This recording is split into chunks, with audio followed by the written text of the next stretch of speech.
कि ईरान के लिए छाती पीटने वालों का बढ़िया इलाज होगा। दो देशों के बीच में झगड़ा हो रहा है और उस झगड़े का अगर हमारे देश में कानून व्यवस्था पर कोई असर पड़ेगा तो हम फिर इलाज कराएंगे। बहुत बढ़िया। सीओ कुलदीप कुमार ने चेतावनी देते हुए कहा कि नमाज के दौरान किसी तरह की नारेबाजी और पोस्टरबाजी न हो।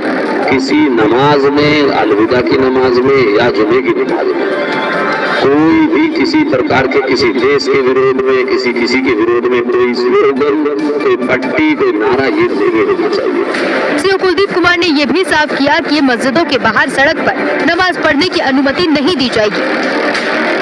अगर कोई व्यक्ति सड़क पर नमाज पढ़ते हुए पाया गया तो उसके खिलाफ सख्त कानूनी कार्रवाई की जाएगी। महाकुंभ के मेले से वायरल हुई लड़की मोनालिसा अब 18 साल की हो गई और उन्होंने अपनी पसंद से शादी भी कर ली है, लेकिन जिसके साथ 7 फेरे लिए वो मुस्लिम धर्म का है। अब परिवार कह रहा है कि मोनालिसा को फंसाया गया। जिस लड़के से शादी हुई उसका परिवार बेटे से नाराज है। दोनों की शादी को लव जिहाद का एंगल दिया गया तो फरमान ने सफाई दी। सर ऐसा नहीं है, मैंने हिंदू रीति रिवाज से शादी की है। मोनालिसा हिंदू है, मैंने उसकी खुशी, जो जैसे मोनालिसा बोलेगी मैं उसी तरीके से किया, क्योंकि मैं उसकी खुशी चाहता हूँ। दोनों ने बताया कि मुंबई में फिल्म से जुड़े काम के दौरान दोनों साथ आए। लव स्टोरी को शादी तक पहुंचाने वाली मोनालिसा ने परिवार पर ऐसे आरोप लगाए जिस पर यकीन करना मुश्किल था।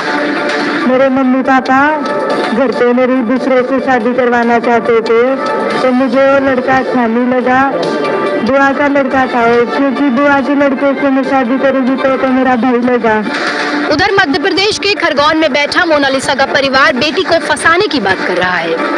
मेरे को तो ऐसा लगता है कि उसको फुसला के कहीं ना कहीं नए ख्वाब दिखा के कुछ ना कुछ जो बोली है तो उसको फंसाया गया। हाँ, कुछ ना कुछ तो हुआ है, क्योंकि आज तक ऐसा उसके साथ हुआ नहीं। तो 2 बाप बेटे को करके कुछ ना कुछ करा उन लोगों ने। जिस फरमान ने मोनालिसा से शादी की उसका भी परिवार उससे नाराज है। इस शादी के बारे में हमें कुछ नहीं बताया, हम इसका खुश नहीं है। इस शादी के मामले में नाराज है उससे और हमने उससे बात नहीं की। पिता ने बताया कि बेटे ने शादी से पहले कोई बात तक नहीं की और अब उसका भाई भी उससे नाराज है। बहुत गलत किया हमारे साथ, ने बताया इसमें। अब चाहे मोनालिसा का परिवार नाराज हो या फरमान का, लेकिन सच यही है कि उनकी शादी कानूनी रूप से भी वैध है। लेकिन महायुद्ध भले ही ईरान और अमेरिका इजराइल के बीच जारी हो, लेकिन इसका असर भारत के आम नागरिकों पर पड़ रहा है। घर घर इसकी गूंज सुनाई दे रही, क्योंकि घर पर गैस नहीं है, और जब गैस नहीं है तो खाना कैसे बनेगा? खाना नहीं है तो फिर परिवार कैसे चलेगा? इन तमाम दिक्कतों के बीच शहर शहर लाइन लग गई है, लेकिन लंबे इंतजार के बावजूद लोगों को गैस एजेंसी से वापस बैरन लौटना पड़ रहा है। खाना नहीं खा रहे, गैस नहीं मिल रही, रोज घूर कर जाते हैं। पहली तस्वीर नोएडा की है और यह आखिरी नहीं, शहर शहर का यही हाल है। उत्तर प्रदेश का शोपीस कहे जाने वाले नोएडा में गैस के लिए इस वक्त ऐसी मारामारी है कि बस पूछिए मत। तपतपाती धूप में महिलाएं और बुजुर्ग खड़े हैं। एबीपी न्यूज के कैमरे पर बात करते करते लोगों की आंखें नम हो गई। परेशानी हो रहा है, 4 दिन से खाना नहीं खा रहे। चूड़ा दही खा लिए, जो मिल गया ब्रेड पकौड़ा खा के समय बिताते हैं। कल बच्ची के छठिहार था तो 7,000 के सिलेंडर हम 2 लिए हैं तो जाके छठिहार हुआ है। नोएडा में तो हालात इस कदर बिगड़ गए कि सेक्टर 18 इलाके में सिलेंडर न मिलने से परेशान लोगों ने रास्ता ही जाम कर दिया। काफी देर हंगामे के बाद पुलिस के समझाने पर किसी तरह रास्ता खुल सका। बिहार की राजधानी पटना की स्थिति भी ऐसी ही है। यहाँ भी लोग सिलेंडर के इंतजार में दिन बिताने को मजबूर हैं, क्योंकि यहाँ नंबर तो लग रहे हैं लेकिन सिलेंडर नहीं मिल रहे। 1 मार्च को ये लगाए हैं गैस और दिया ही नहीं है। वेंडर वाला सबको फोन करते हैं तो बोलता है बैंक रोड में है तो अभी नहीं आ सकते हैं, तो मंगलवार को आएंगे, और मंगलवार को लगाए तो उस दिन से स्विच ऑफ बता रहा है। ऐसा ही नजारा भोपाल में भी देखने को मिला। जहां तक आपकी नजर जाएगी वहां तक आपको सिलेंडर के लिए लोग लाइन लगाए खड़े दिखेंगे। तस्वीरों को देख ऐसा लगता है मानो जिंदगी की रफ्तार पर सिलेंडर ने ब्रेक लगा दिया हो।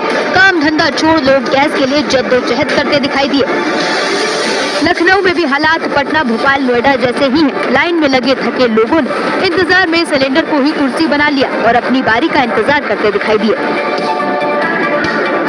लेकिन सरकार ये कह रही है कि देश में गैस की कोई किल्लत ही नहीं, पर्याप्त मात्रा में देश के पास गैस उपलब्ध है। लेकिन सामने से जो तस्वीरें आ रही हैं वो तो बिल्कुल विपरीत है। बड़े शहर ही नहीं बल्कि देश के तमाम शहरों का हाल इस वक्त बेहाल है।